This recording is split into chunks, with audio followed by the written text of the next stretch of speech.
Welcome, Sojourners. You have found yourself a cozy place here at Sojourners Awake. I'm Jonathan, and this is our production of The Wild and the Wind. Like you, the Sojourners are on a mission, and they face conflict and sometimes even danger. And in this most recent episode, the Sojourners arrive in the home of Bertie Cartwright in Sultana, only to discover that a strange demonic presence has infiltrated the town. As the Sojourners investigate, they find the entity is located somewhere deep below the city, and the only access is down the well. What will the Sojourners find? It'll certainly not be without incident. And so for now, our story continues. Sheriff Otis leads the four of you out into the center of town, where indeed there is a life-size statue of Bertie Cartwright with a club over her shoulder and a goblin head in her hand. The signpost reads, Bertie Cartwright, Defender of Sultana and Goblin Slayer. Sheriff immediately points to a little spot. Yeah, someone had screwed up with the words of your name, Booty Cartwright or something like that. But we got it cleaned up, so. What do you think? I don't think you ever saw it, did you? No, I didn't see it, but this whole town is insulting me today. But I did this on the statue. It does say that I'm a defender of Sultana, so I guess I should live up to my name if I can help with this sulfur dead body water. I guess I'll help. Well, if you do anything, you'll be the first person in this time to ever lift a finger. Seems like the whole town has been crippled with paralysis and paranoia. Most of all, nothing to do. Standing around doing nothing. Do people fish still? Oh yeah, waters from the ocean are just fine. But you said people don't have jobs and they're bored, and this used to be a fishing town. They're used to fish and sell fish and eat fish. Well, what I mean is, people sure aren't ready to hunt demons or slay dragons, and definitely not willing to investigate a stinky well. Definitely not willing to go back and get all their money. They're just standing around. Just. Now, I don't mean this disrespectfully, but as the sheriff around here, what have you done to hunt down these demons? Any information you have would be helpful to us. Yeah, no disrespect. If you're indeed wanting to pick up where I left off, we got as far as the well, and my deputy hasn't been out of the asylum since. So I'm a little hesitant to send down anyone I can. Whatever he saw down there, he's not willing to talk about it. Has there been anybody else like Winston who has had issues like he has? Not to his degree. Like I said, there have been a few who died outright, accomplished what he couldn't accomplish. And there have been some that have laid all night in the church, starved their bodies of food and water, prayed, held vigil, stayed close to candles. The light helps. At least that's what I think. What about this Madam... some seller of cats? Mrs. Landry. Winston tried to send us to her. I was just, now that we've seen his loyalty, I was wondering if she might be a part of this. As far as I know, her eyes are as white as sheep's wool. Her breath smells like honey and roses. But her house stinks like cats. But it ain't sulfur. Just good old-fashioned cats. The fact that he drove you towards her, I mean, does tell me that at least Winston is of some right mind. She's as good as they come. Regular, upstanding citizen of Sultana. I do not understand her affinity with the feline creatures, but nothing bad has come out of her. She's good to the poor and, like I said, upstanding lady. That's good to hear for sure. It is. It gives me hope that there's hope for Winston. But yes, she does believe everything. She was one of the first to say that this probably is some sort of demon activity. But to be honest, most folks don't even know what that means. Hell, I don't even know what that means. I don't know what a demon is. So you might as well be talking about a boogeyman or a fairy tale story. I pray you never find out. Yeah, we hope it's just a passing plague. It'll be over soon, I'm sure. Well, when you're ready, I'm ready to see this well. Sheriff Otis alone takes the four of you to the center of town where no one is around the well. In fact, there's been a few signposts along the way. Well closed, keep out. No loitering, no trespassing by order of sheriff. Of course, he leads you to the well, and it's a very large 10-foot circumference. And you can see down in the shaft, and there's, of course, a pulley system with a bucket. 4 of them to be exact, and it does indeed smell strongly of sulfur. And Samoon, you should be getting some sort of flashbacks by now. Yeah, Samoon, much like the intro, his mind keeps going back to that cave when he was younger, and he's starting to think more about that experience. And as he's thinking about it, the words that this figure spoke to him is starting to kind of churn in his mind. That is the words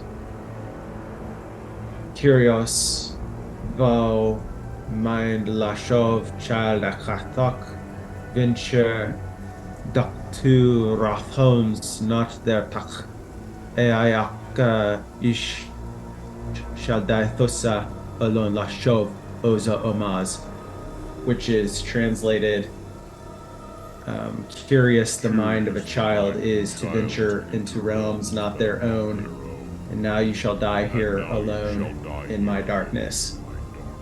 And that was the taunt of the figure the day that Samoon thought he was going to die.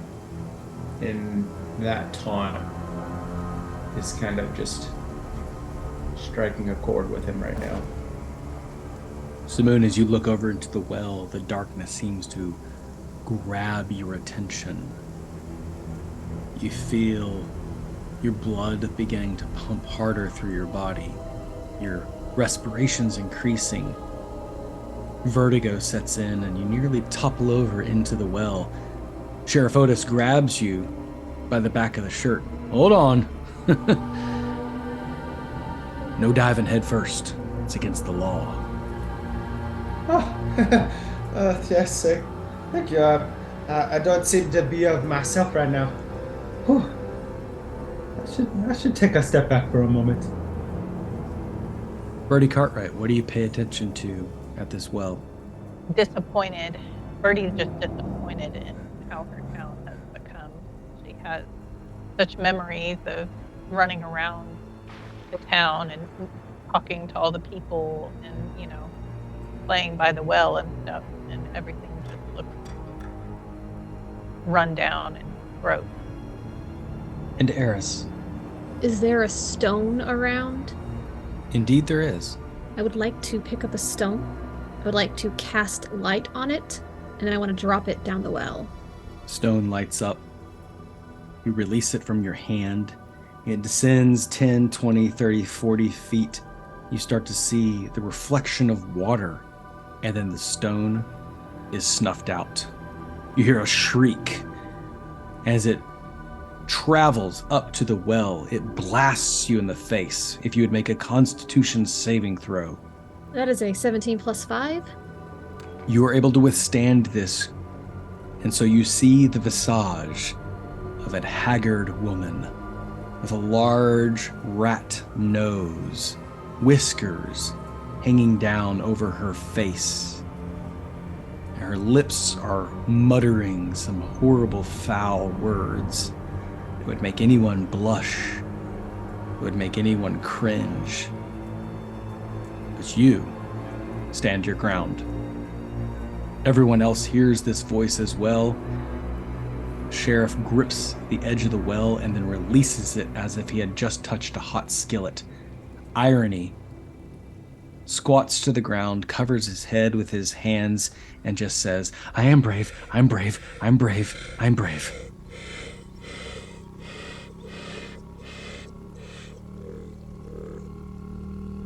The shrieking stops.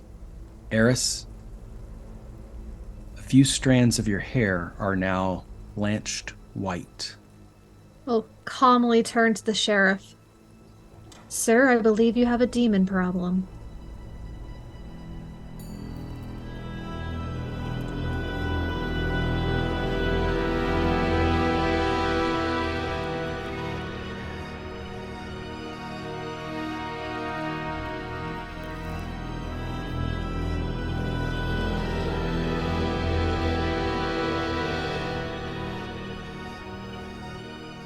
He looks back at you.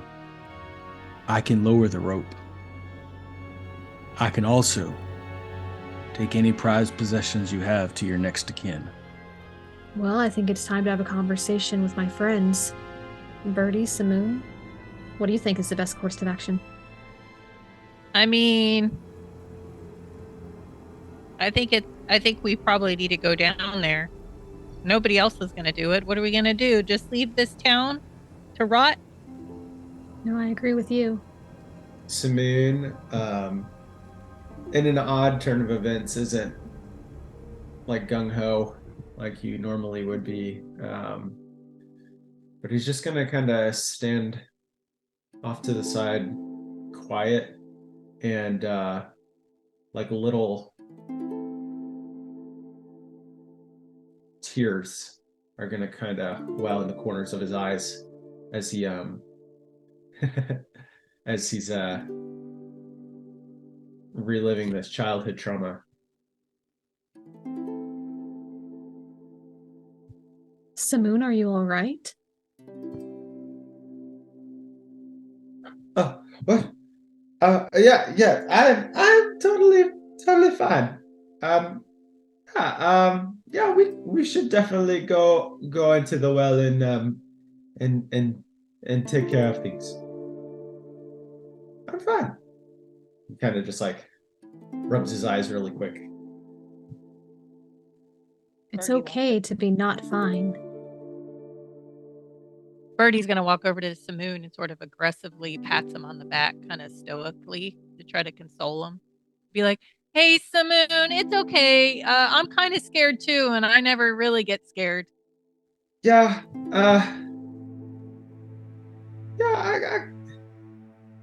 okay, I guess I'm not really hiding it all that much. Yeah, I must be honest, I'm a bit nervous right now. Well, you see, I just had this experience when I was younger, and had to do with this demon thing in a cave once, and well, I guess, and he's just kind of like lost for words, and in his mind, like what he's saying is like,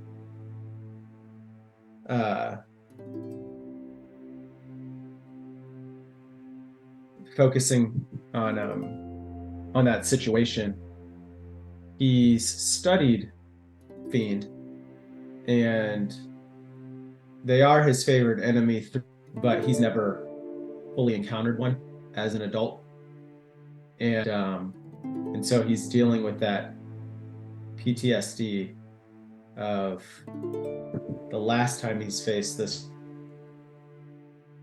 one, he was helpless, and this is the first time that he's capable of doing something and he's not sure of himself.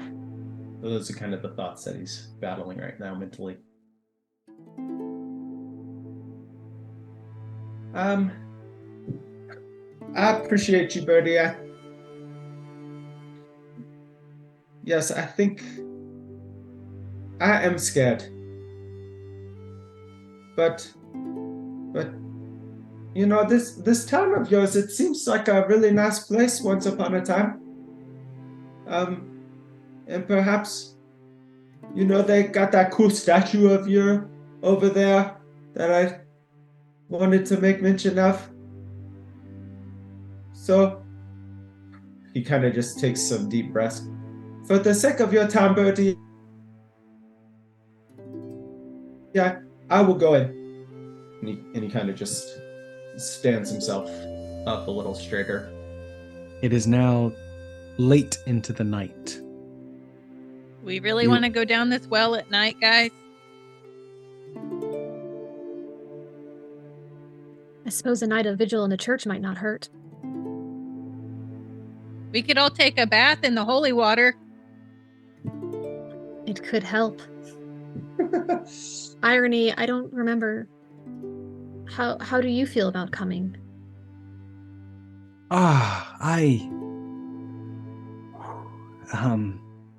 It's probably just rats. Just lots of decaying rats. But I am totally okay with going down into a dark well because I'm brave and it'll be great. I'm very brave, and you can see he's gripping the staff tighter, his knuckles going white. Irony, we would be absolutely honored to have you, but we also might need somebody up here in case something else happens. He looks to Bertie and Samoon. Like what else? Well, just to keep an eye on Winston, or to keep an eye on our stuff so no one wanders off with it. There's a lot of different roles in a squadron.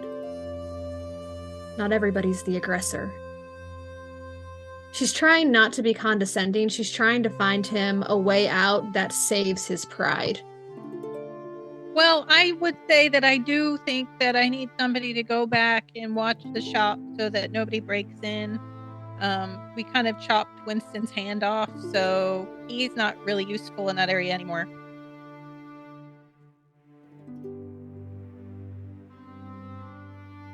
You can tell Irony is scared to stay in Winston's shop, to be here without y'all. He's also scared to go inside the well, so I think it's going to be down to a simple persuasion check from Eris. Is he going to take Eris's advice, or is he going to foolishly soldier on? You're going to have to just get a 11 or higher. It would be very hard not to, but now that I've said that out loud, I won't.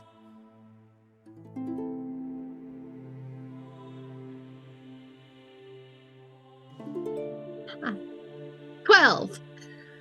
Oh. He starts to speak, and then a chilly wind blows, and he shivers and says, "Yeah, I can see the point of staying back here and enjoying the sunlight, and I'll stay up here and I'll keep guard over any stuff you have. And Bertie, I would love to keep an eye on your shop. I'm sure I could clean it up. I can clean." I'm sure the sheriff can spare a deputy with you as well to help. They did bust through the door. It's only right. Yeah, yes, of course. A bodyguard, a deputy would be great. Irony decides to sit this adventure out. The four of you go towards the Church of Hope, a small little country cottage. As you enter into the welcoming area, a woman in brown robes approaches you. "Hello, I am Sister Raylin. How can I serve you tonight?" I was thinking that we could have one of your holy water baths. A holy water bath. This town does need some holy water, but unfortunately we are all out of holy water. You don't seem like you need a bath. Well, I kind of always need a bath, but maybe there's some candles that we can light. Of course. Staying close to the light is the best way to stave off the darkness. Please, come in. Have a seat. We're looking for a safe place to stay tonight, for we will be traveling into the well tomorrow. We heard that those who keep vigil here come out with resilience. It is true. I No, it is not of my own doing, but this is one of the last few places where our good folk can stave off madness. I have been taking care of the ones anyone brings here, and yes, prayers and starving the body, staying close to the light, all those things work just well. It might make them weak, but it does stave off whatever evil powers have influenced them. You can call them demons, we can call them evil spirits, but they are certainly most not welcome here, not under this roof. So friends, you are definitely welcome to stay here tonight.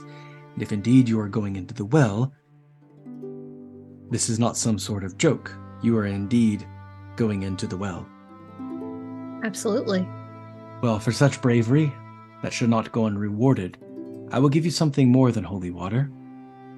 She goes into a cabin, or a cabinet, and she pulls out 3 red-colored potions and gives them to you. They are 3d4 plus 4 healing potions. These will keep your body strong even if you do not eat. Your wounds are running rampant, they will seal them shut. If your skin is burned, it will heal you from the inside out. A blessing from Duvana, goddess of mercy.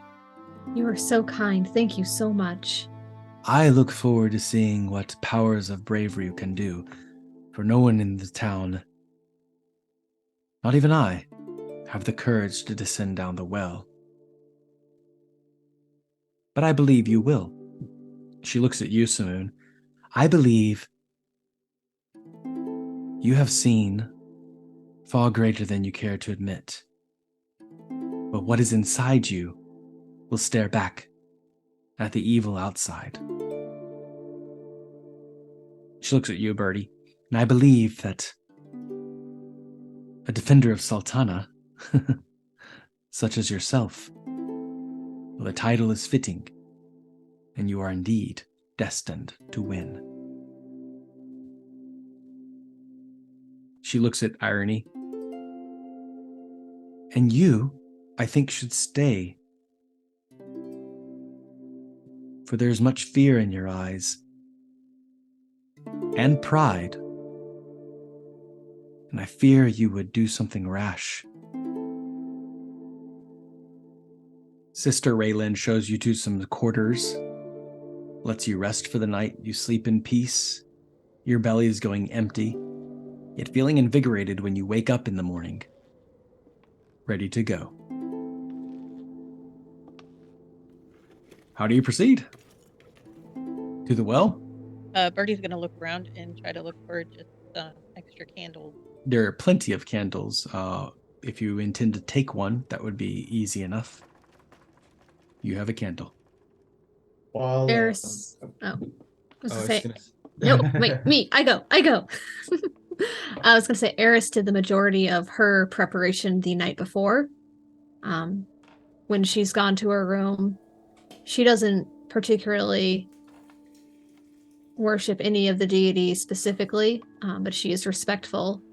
So she would have started with entering everything into her journal and then making a few sketches of Winston on the wall, of Bertie's statue with the inscription in there, and then of the image she saw of the woman that came out of the well. And then she would have probably visited the sanctuary and attempted to offer a prayer before going back to her room, sharpening her weaponry, polishing her armor, and then turning in for a night. So come morning, she is ready to go to the well. Samoon, during his night of rest, the nightmares, it almost like there was like an internal clash within him last night between his nightmare and the wind that fills his body with the life that he has. And unbeknownst to anything that happened, he does wake up refreshed. and he's going to seek out Sister Raylan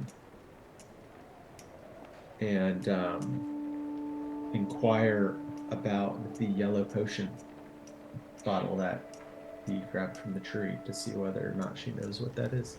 She's washing up some dishes and folding some laundry when she sees you. Oh, hello. I thought you'd be out by now. Question real quick, please. Of course. First off, thank you so much for letting us stay here last night. I had an interesting sleep, but I feel very refreshed. Anyway, I'm kind of curious. My friends and I retrieved this on our journey here the other day. And I was wondering if you might know what it is. And he produces the potion bottle with the yellow liquid inside. She studies it for a minute. If I'm not mistaken, it's a good thing. You said you found it in the spider's nest. That's terrible. I'm sure the poor, unfortunate person could have used this. This potion is liquid courage, for lack of a better word. It gives you a fighting spirit when you imbibe of it. Mechanically, it is a potion of heroism. It gives you and your allies advantage for 3 rounds. It gives you and your friends a sort of advantage when you are in need of bravery. Doesn't eliminate the risk for failure. Again, pride may factor a little bit into this, but from what I understand, imbibing of this potion gives you what you need to succeed. I'm not sure what happens when it wears off. Maybe just relishing in the success. As with any potion. There'll always be side effects. Not the ones I gave you, of course. Those are pure. But as for this one, there's no real label on it or anything, but it does look like a potion of heroism. I hope it helps you, but I don't think you need it. You seem brave enough. Oh, I appreciate you identifying it for me. The last time I took a potion of some sort was many months ago, and it did not turn out too well for me. I got sick and whatnot, so I just wanted to make sure before I had to drink it, if I needed to, what I would be getting myself into. Well, if it's all the same to you, I will speculate that this is the work of the necromancer so many years ago. Something horrible is trying to bring someone back from the dead in that fashion. It is not easily forgiven and attracts the most foulest of creatures in the universe. Some speculate that it's Mogren, Black Dragon, and his doing, but from what I understand, dragons don't intend to kill the people they make money off of. This is a maddening work. A work of absolute chaos. Samoon then pockets the bottle back in his little rucksack thing. Well, I suppose I should be off to get with my friends. But thank you so much, Sister Raylan. You're welcome. Duvana be with you, and grant you mercy for your suffering. And bless you for alleviating the suffering of others. And so the Sojourners move back towards the well in the light of day. Sheriff Otis is there, of course, accepting any items you might want to leave behind to your next of kin. Irony, of course, is seeing you off, vigilantly standing guard at the well. Sheriff Otis nods when you're ready. Who descends first? I will hand my journal off to the sheriff in irony, but I'll say to him, I do not recommend handing this off to my next of kin. He takes the journal. Bertie's just gonna go down. She has nothing to leave behind. It's all in her house anyway. Samoon, anything? Yeah, Samoon is going to look at Irony.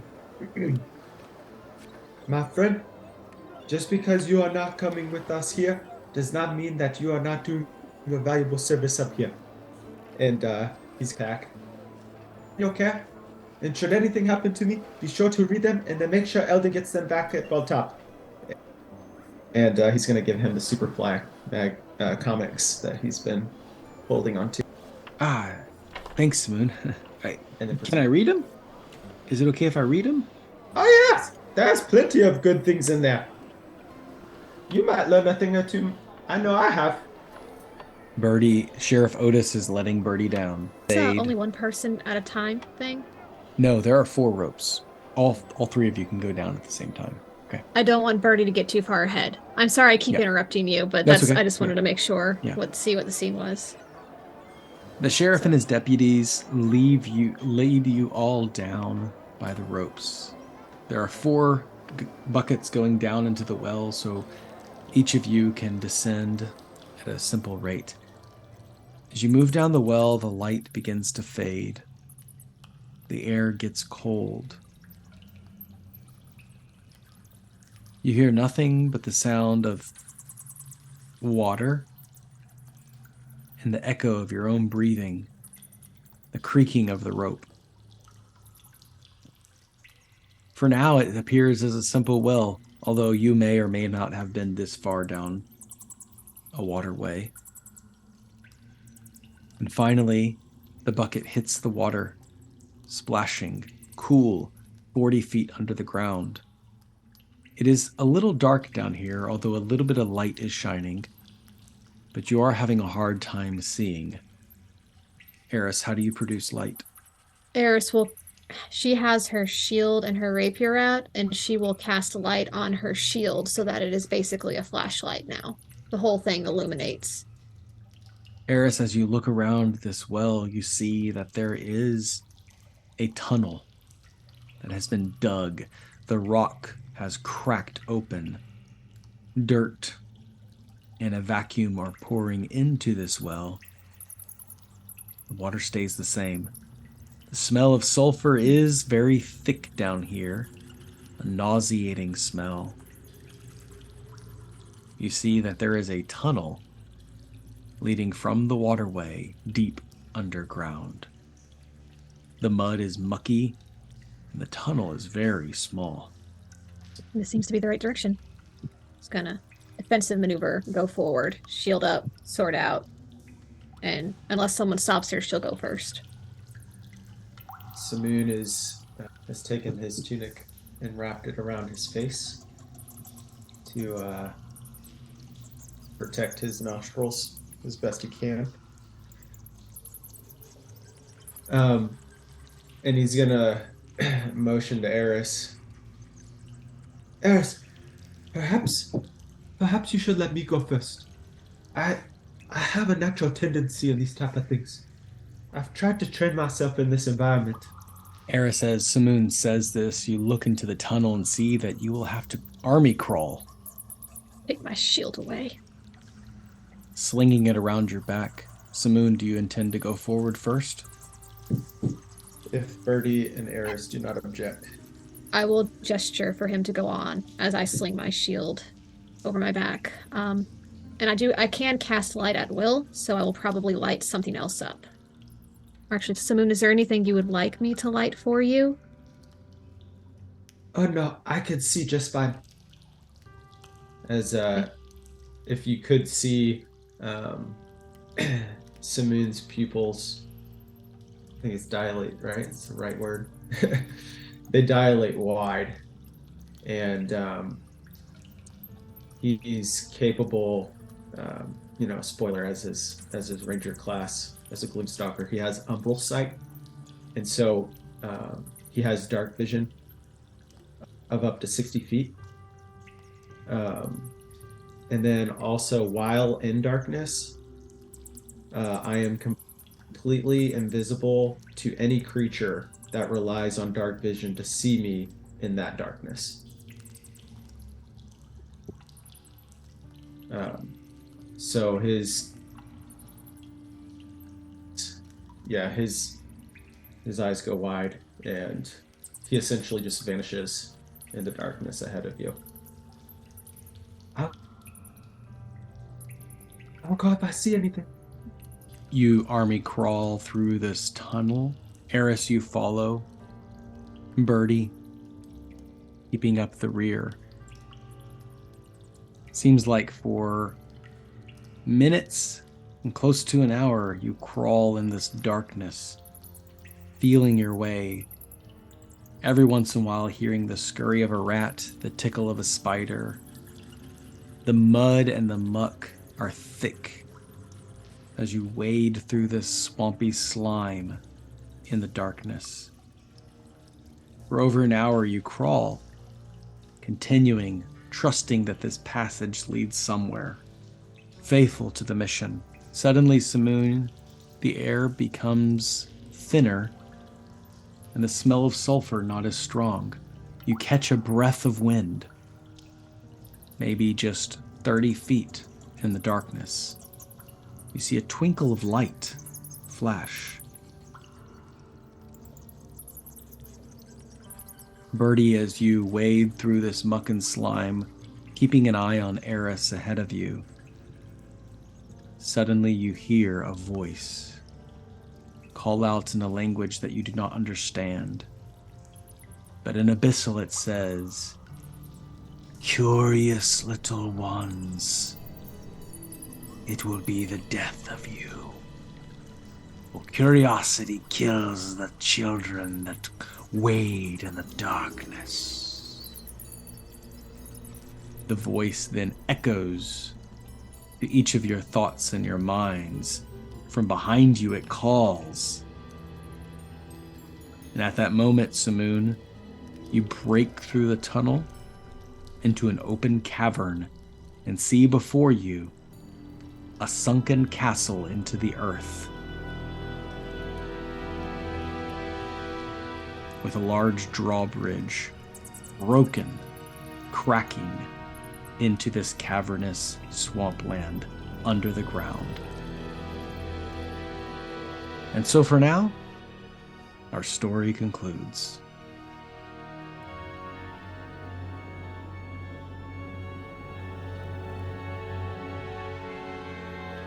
Every story comes to an ending, so for now, we must conclude.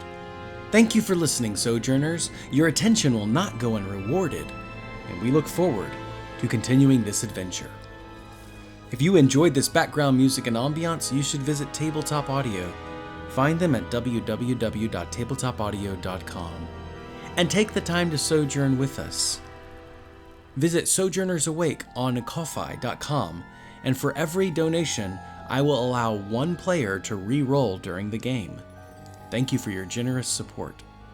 But however you choose to sojourn with us, as always, may your story continue.